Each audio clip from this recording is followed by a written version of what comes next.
ISLൽ Kerala Blasters ഇന്ന് തങ്ങളുടെ 15ാം മത്സരത്തിൽ ചെന്നൈയിൻ എഫ്സിയെ നേരിടും. വൈകിട്ട് 7:30 ചെന്നൈയിലെ മറീന അറീനയിൽ വെച്ചാണ് മത്സരം അരങ്ങേറുക.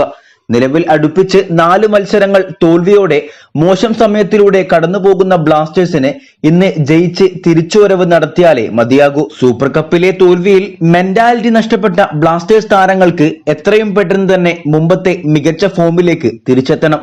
എന്നാൽ മാത്രമേ സീസണിൽ പ്രതീക്ഷയുള്ളൂ.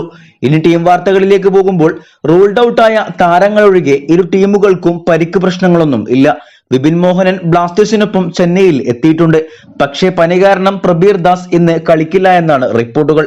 ഇനി മത്സരത്തിലെ ബ്ലാസ്റ്റേഴ്സിന്റെ പോസിബിൾ 11 പരിശോധിക്കുമ്പോൾ കഴിഞ്ഞ മത്സരത്തിൽ നിന്നും ചില മാറ്റങ്ങൾ ഇന്ന് പ്രതീക്ഷിക്കാം. 4-4-2 ഫോർമേഷനിൽ കളി ആരംഭിച്ച് 4-2-3-1 എന്ന ഫോർമേഷൻ മാറ്റങ്ങൾ കളിയിൽ പുതിയതായി ആശാൻ പരീക്ഷിക്കുമെന്നാണ് റിപ്പോർട്ടുകൾ.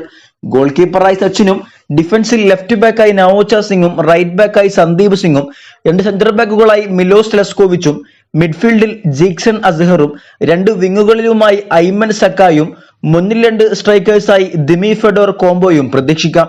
എന്തായാലും വിജയവഴിയിലേക്ക് തിരികെ എത്താൻ ബ്ലാസ്റ്റേഴ്സിന് കഴിയട്ടെ എന്ന് ആശംസിക്കാം. വീഡിയോയുടെ അവസാനിക്കുന്നു. കൂടുതൽ കേരള ബ്ലാസ്റ്റേഴ്സ് ISL വാർത്തകളുമായി അടുത്ത വീഡിയോയിൽ കാണാം.